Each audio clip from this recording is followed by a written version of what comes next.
गुरुर्ब्रह्मा गुरुर्विष्णु गुरुर्देव महेश्वर गुरुरेव परं ब्रह्म तस्मै श्री गुरवे नमः।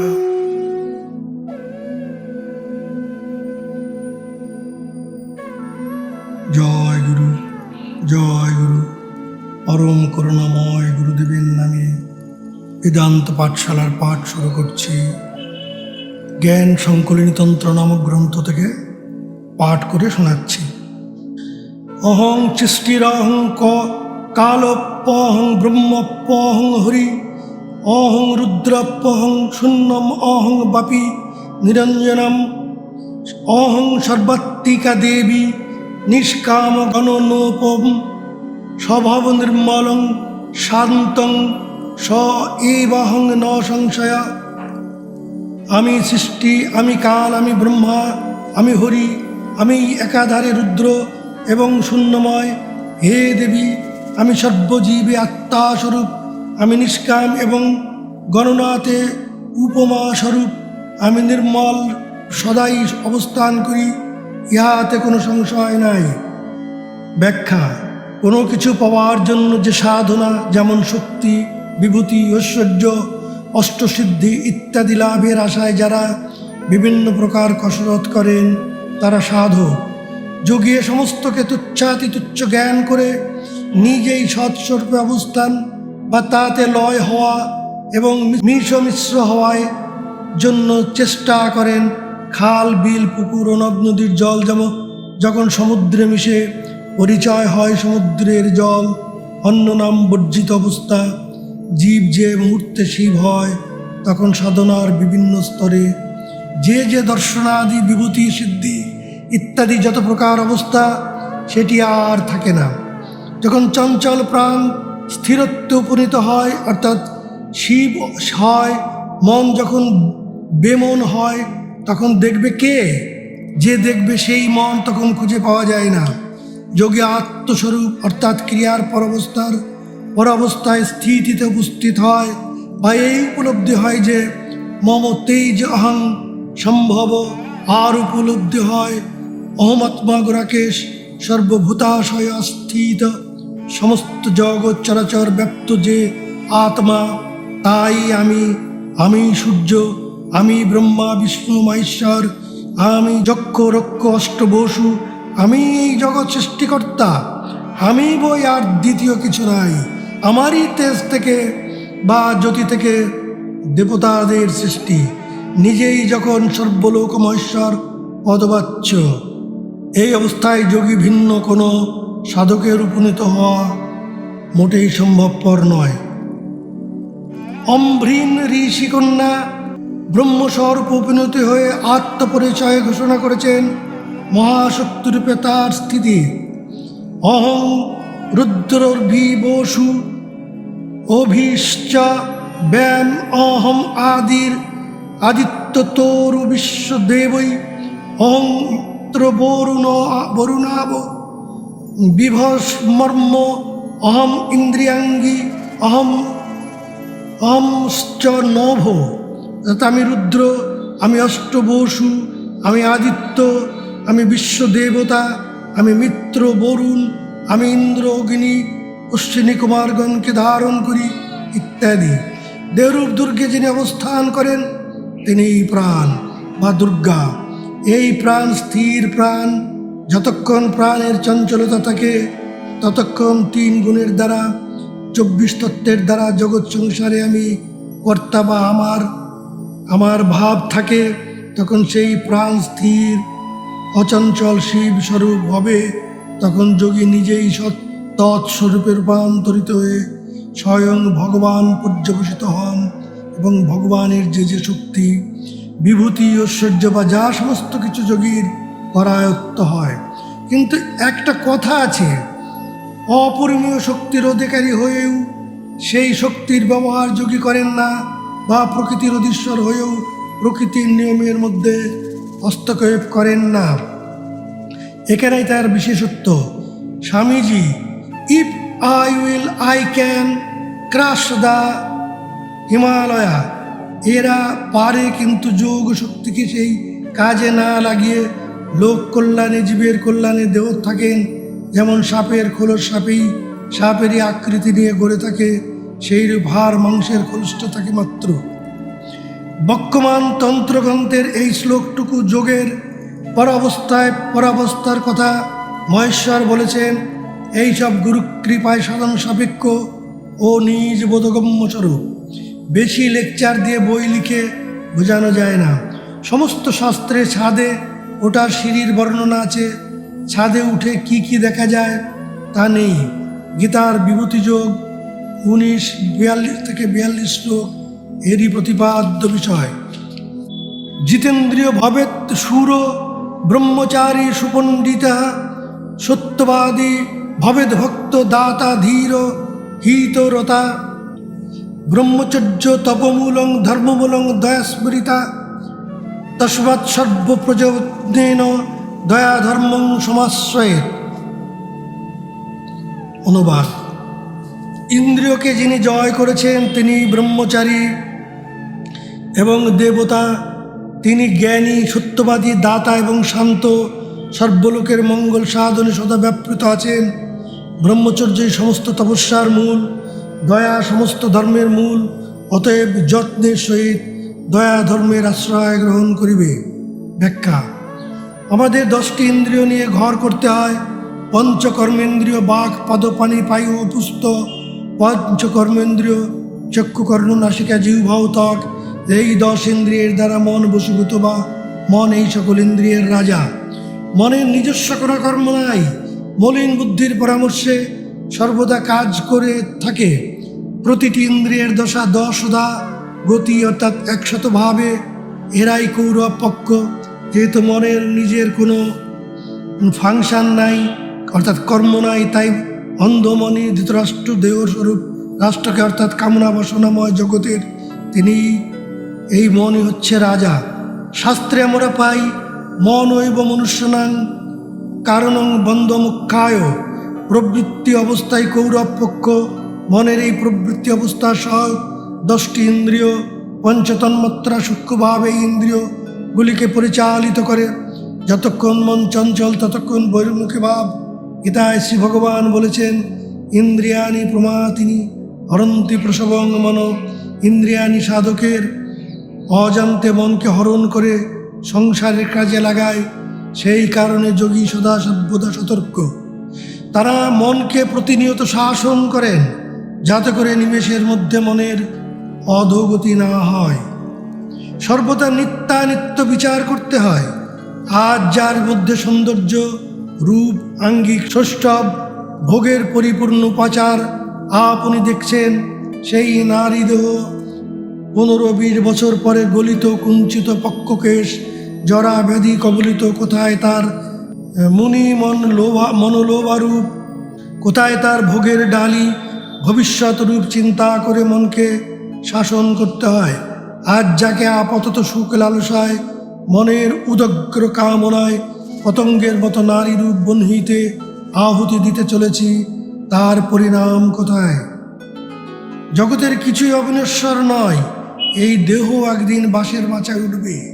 স্ত্রী, পুত্র, পরিজন, পার্থিব সমস্ত সম্পদ পরিত্যক্ত হবে। সাথের সাথী হবে আত্মসাধনা। তানি সর্বাণী সংযম্য যুক্ত আসিত মৎপর, বসে হি যস্য ইন্দ্রিয়াণি তস্য প্রজ্ঞা প্রতিষ্ঠিত। গীতা 2য় অধ্যায় 61 শ্লোক।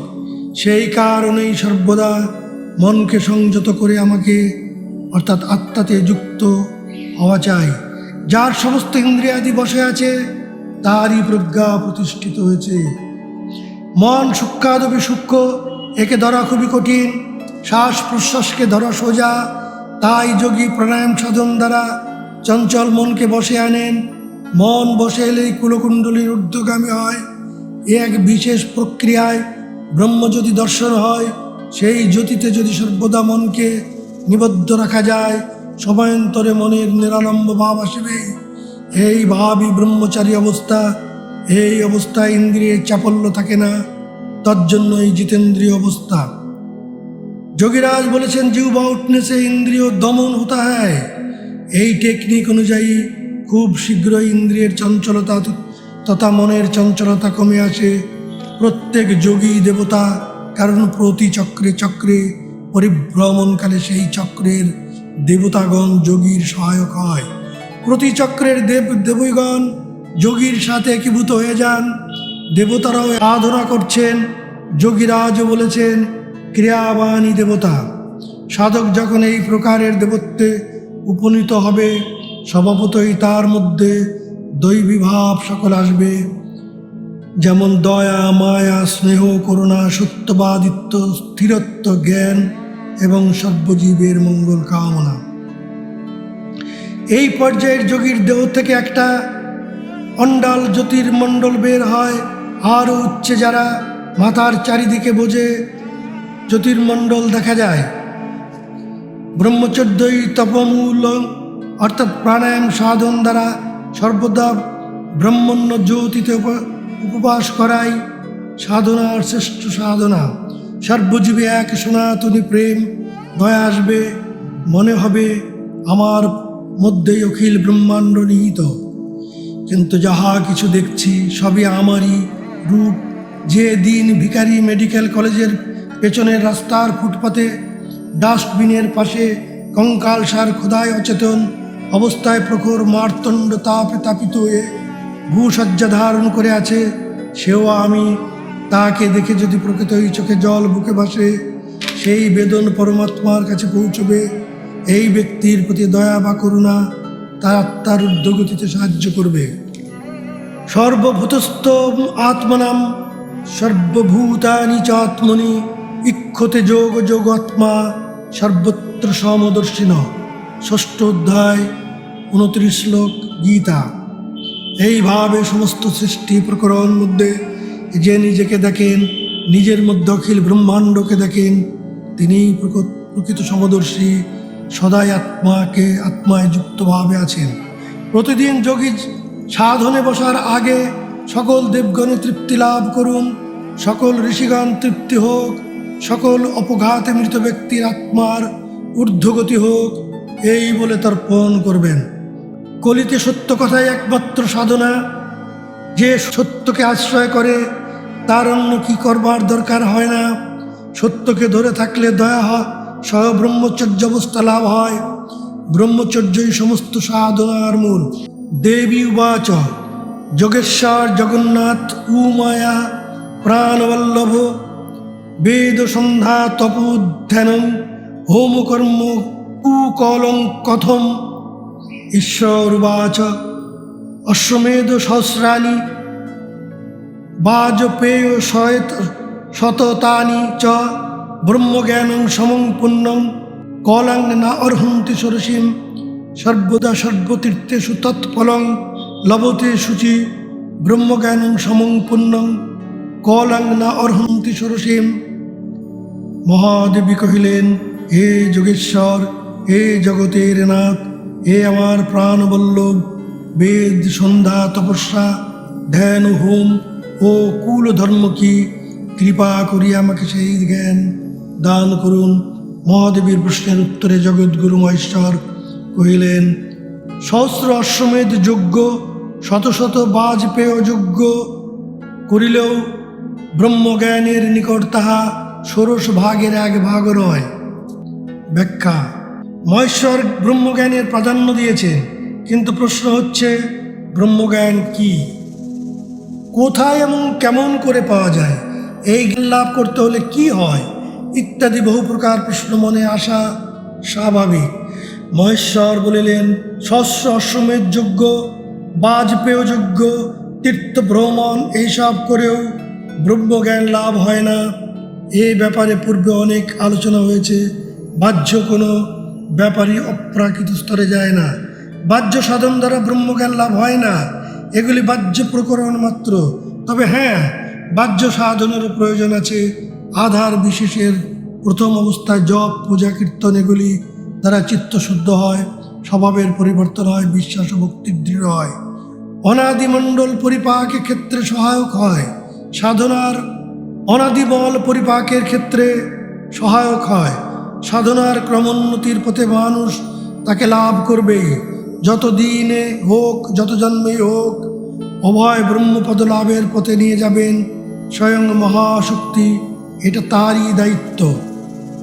ব্রহ্মজ্ঞান আপনার ভেতরে আছে, এক বিশেষ প্রক্রিয়ার দ্বারা শান দিতে হয়, বাইরে পাওয়া যায় না। গীতায় সম্পর্কে কি বলেছেন দেখা যাক।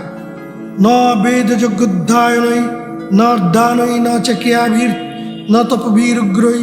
11 অধ্যায়। অর্থাৎ বেদ পাঠ, যজ্ঞ, দান, ধ্যান, পুণ্য কর্ম, উগ্র তপস্যা কোনো কিছুতেই আমাকে পাওয়া যাবে না। এই পদ্ধতি সম্পূর্ণ ভিন্ন। ব্রহ্মবিদ্যা গুরু বক্তব্য গম্য। ভাগবতের একটা গল্প মনে পড়ে। এক ভক্ত যমুনার উপকূল ধরে হা কৃষ্ণ হা কৃষ্ণ এই বলতে বলতে ছুটে যাচ্ছেন। এমন সময় এক মিন অর্থাৎ মাছ জল থেকে মাথা তুলে ভক্তকে ডাকছে, ও ঠাকুর শোনো শোনো। ঠাকুর ক্রোধান্বিত হয়ে বললেন, আমার এখন সময় নাই। যা হোক, অনেক ডাকাডাকির পরে ভক্ত এলেন, কিন্তু মুখে কৃষ্ণ নাম থামছে না। মাছ বলছে, আমাকে একটু জল খাওয়াতে পারো? ভক্ত খুব রেগে গিয়ে বললেন, মূর্খ, জলের মধ্যে থেকে জল খেতে চাও? শোনো ঠাকুর, মাছ বলছে, তুমি আমার থেকেও মূর্খ, কারণ তোমার ভেতরে যে কুটস্থ চৈতন্য আছে, যাকে ধ্যানাবস্থায় যোগী দর্শন করেন, যে জ্যোতি মধ্যে পুরুষোত্তম রূপ প্রকাশ পায়, যা কিনা তুমি নিজেই তুমি জানো না, তাকে বাইরে খুঁজতে চলেছ। আদি শঙ্করাচার্য 4 মহাবাক্যের আদর্শে 4টি মঠ প্রতিষ্ঠা করেন। তন্মধ্যে অয়মাত্মা ব্রহ্ম, প্রজ্ঞানম ব্রহ্ম। এই আত্মাই ব্রহ্মস্বরূপ। এটা বুঝতে গেলে প্রজ্ঞা দ্বারা বুঝতে হয়। ব্রহ্মেরই সাকার বিগ্রহ সর্বজীব। সেই আত্মা বা মহান আমি দর্শন করার যে জ্ঞান, যে স্থিতি, যে ভাব, সেই ভাবই প্রজ্ঞানম ব্রহ্ম। প্রজ্ঞা থেকে জাত আনন্দ, সেই পরমানন্দে স্থিতি লাভ হলে এক অনাবিল অপ্রকাশ্য আনন্দে অবগাহন করা যায়। জ্ঞান ও ভক্তি পরিণামে সমান। কেমন জানেন? এক বোবা ও কালা যদি সুন্দর স্বপ্ন দেখে, সেটি যেমন প্রকাশ করতে পারে না, শুধু হাসে, কাঁদে, গড়াগড়ি যায়, কেউ কিছু জিজ্ঞাসা করলে শুনতেও পায় না, শুধু উত্তর দেওয়ার দরকারও হয় না, শাস্ত্র বলেছেন, তত্ত্বমসি, তুমি সেই রূপ হও। অর্থাৎ তুমিও ব্রহ্মস্বরূপ হও, তবেই ব্রহ্মের উপলব্ধি হবে। থেকেই অবতরণ হয় মহাজ্ঞান বা ব্রহ্মজ্ঞান। অনন্ত কোটি ব্রহ্মাণ্ডে সৃষ্টি স্থিতি লয় সম্পর্কিত কোনো কিছুই ব্রহ্মজ্ঞানীর কাছে অবিদিত থাকে না। তাই গীতায় ভগবান বলেছেন, বহুনাং জন্ম জন্মান্তে জ্ঞানবান মাং প্রপদ্যতে বাসুদেব সর্বম ইতি সমহত্তা সুদুর্লভ। বহু বহু জন্ম পর একমাত্র জ্ঞানী ভক্তই আমার বাসুদেব রূপ সম্পর্কে অভিহিত হতে পারেন। এমন মহাত্মা প্রকৃতই সুদুর্লভ। তার বাসুদেব রূপ কি? অং সর্বস্ব প্রভব মত্ত সর্বং প্রবর্ততে ইতি মত্তা ভজতে মাং বুধা ভাব সমন্বিতা। আমি সব হয়ে আছি, সমগ্র সৃষ্টির প্রকরণে আমার এক এক রূপ। আমি আত্মারূপে সর্বজীব প্রবিষ্ট, তাই বিষ্ণু সকল সৃষ্টি প্রজনন করি। বলেই আমি ব্রহ্ম। আমারই বৃহৎ জনিতে আমি পিতা রূপে বীজ ক্ষেপণ করি। আমি একাধারী পুরুষ, একাধারী প্রকৃতি, ব্রহ্ম ও শক্তির অভেদ। আমার সৃষ্টি উন্মুখ সময়ে আমি বহু হইব। এই বাসনা দ্বারা আমি দেহজাত। আমারই শক্তি অবিদ্যা প্রকৃতি অনন্ত জগৎ সৃষ্টি করেছে। নশ্বর জগৎকে লয় করবার সময় আমি রুদ্ররূপে ধ্বংস করি। কাল অশ্মি লোকক্ষয়কৃত প্রবৃদ্ধ। প্রকৃতপক্ষে আমাকে কেউ জানতে পারে না। মই সর্বমিদং সূত্রে মণিগণইব। গীতা। অসীম অনন্তকে জানা বা বোঝা কারোর পক্ষে সম্ভব নয়। তিনি যতটুকু যাকে জানান তার বেশি কিছু নয়। না হং প্রকাশ্য সর্বস্ব যোগ মায়া সমাবৃত। ব্রহ্মকে জানা যায় না, নিজ বোধ রূপ মাত্র তাকে জানলে সমস্ত এহবাজ্য মনে হয়। কলসি ভরে গেলে আর শব্দ হয় না। দেহ ঘটকাশি, জীবাত্মা আর যতটুকু দেহ সেইটুকুই স্থান দখল করে আছে টাইম অ্যান্ড স্পেস। দেহস্থ ঘটাকাশ ভেঙে গেলে মহাকাশে মিশে যায়। মহাকাশী পরমাত্মা, জীবাত্মা বা পরমাত্মার তত্ত্ব কোনো ভেদ নাই। সনাতন আত্মাই জীবভাবে বর্তমান। জীবভাবটা কি? কারণ দেহে রেকর্ডিং করা যে কর্মরাশি, যার ভোগ বা পূরণ নিমিত্ত আমরা বারবার জন্মগ্রহণ করি, যাকে আপনার প্রারব্ধ বলেন, সেই সংস্কার ভাবই জীবভাব। জীবভাবে আত্মার অবস্থায় জীবাত্মা কুণ্ডলিনীর ঊর্ধ্বগতিত্বগামী। জীবভাবের উৎকর্ষ সাধন সহস্রারে পরম শিবের সাথে মিলিত হলেই দুলহা দুলহন মিলে গায়া ফিকি পরিবারাত অর্থাৎ বরযাত্রী সহপাত্র বিবাহ করতে যাচ্ছেন। শুভ দৃষ্টি ও মালা বদল হলো। বর কনে বাসর ঘরে চলে গেল। বরযাত্রীগণ ভোজনান্তে বাড়ি ফিরে এলো। এই মিলিত অবস্থা হলেই জীবভাবে সংস্কারজ প্রভাবে প্রারব্ধের ভোগে সমস্ত কর্মপ্রবাহ আর থাকবে না। তারপরের অবস্থাও আছে। সাধক আরও ঊর্ধ্বে স্থিতি লাভ করলে কেমন হয় জানেন? আফিংখোরের মতো অবস্থা। দেখেছেন? 2-4 গুলি খেয়ে বুধ হয়ে থাকে, কথাও বলে না, ওঠে, কাজকর্ম করে না। অনেকটা সেই রকমভাবে মহানন্দময় ক্রিয়ায় পড়ার অবস্থায় এমন হয় যোগী বোধগম্য। ঠাকুর শ্রী রামকৃষ্ণ বলেন, 40 হাত নামলে ওঙ্কার ধ্বনি শোনা যায়, 100 হাত নামলে কথা বলা যায়। এই ভাবই ব্রহ্মভাব। নিজ বোধ স্বরূপ ব্যাখ্যা করে বোঝানো যায় না। তাই নোচ্ছিষ্টং ব্রহ্মণ জ্ঞানম অব্যক্তং চেতনাময়ম। আজ পর্যন্ত ব্রহ্ম বা ব্রহ্মজ্ঞান লেকচার দিয়ে বোঝানো সম্ভব হয় নাই, তাই উচ্ছিষ্ট হয় নাই। সাধন করতে করতে আপনি আপনাকে কুটস্থ জ্যোতিতে দর্শন করছেন, তখনও আমি দেখছি এই সূক্ষ্ম অহং বা বিশুদ্ধ সত্য গুণের অহং থাকছে। আপনার এই রূপ বিভিন্ন রূপে পরিণত হচ্ছে, কখনো কালী, কখনো কৃষ্ণ, কখনো কিছু ইত্যাদি। এই সময় আপনার অবস্থা নরোত্তম অবস্থা। আরও পরে যে মিল মিশ্রণ, সেখানে কোনো রূপ থাকে না। এই অবস্থা লাভ করতে হলে যোগ সাধন অবশ্য প্রয়োজন। কোন বাহ্য সাধন দ্বারা ব্রহ্মজ্ঞানের পর্যায়ে যাওয়া যায় না। তবে একটা কথা আছে, এই রাজবিদ্যা রাজগুজ্জম পবিত্রমিদম উত্তমম। বিদ্যার মধ্যে রাজবিদ্যা গোপনীয়তার ক্ষেত্রেও গুজ্জতম, সর্বোৎকৃষ্ট পবিত্র যোগ সাধন, যা গীতায় কথিত হইয়াছে। ভগবান শ্রীকৃষ্ণ অর্জুনকে দিয়েছিলেন। এই মহান যোগ সাধন আজও বিলুপ্ত হয় নাই। কোটিতে গুটি কয়েক যোগী এই সাধন দান করেন, খুঁজে নিতে হয়। সেই সাধনই ব্রহ্মবিদ্যার সাধন। এই পর্যায়ের সদ্গুরুকে আচার্য চেনার বাহ্য চিহ্ন কোনো উপায় নাই, যদি নিজেরা ধরা না দেন। বহু জন্মের স্থূল বাহ্য সাধন শেষ করে এলে ঘটনাচক্রে ও দৈব কৃপায় সাক্ষাৎ পাওয়া যায়। যোগ সাধনই কুল সাধন, যোগ সাধনই বেদপাঠ ও গায়ত্রী সাধন, যোগ সাধনই চেষ্ট তপস্যা। অপান প্রাণকে নিয়ে একে অপরের সাথে মিলন করাই হোম। অপানে যুবতী প্রাণ। ব্রহ্ম ধ্যানই প্রকৃত ধ্যান, নিরাকার জ্যোতির ধ্যান, যা নিত্য দর্শন হয়। চোখ বন্ধ করলেই জ্যোতি দেখা যায়। যোগে সবাই সন্ধ্যা, যোগে বসাই সন্ধ্যা করা, স্থূল সূক্ষ্ম সন্ধিক্ষণ। সদ্গুরু লাভ হলে জানা যায়, গুরু বাক্যেন লভ্যতে। জয় গুরু, জয় গুরু, জয় যোগীরাজ, জয় যোগীরাজ।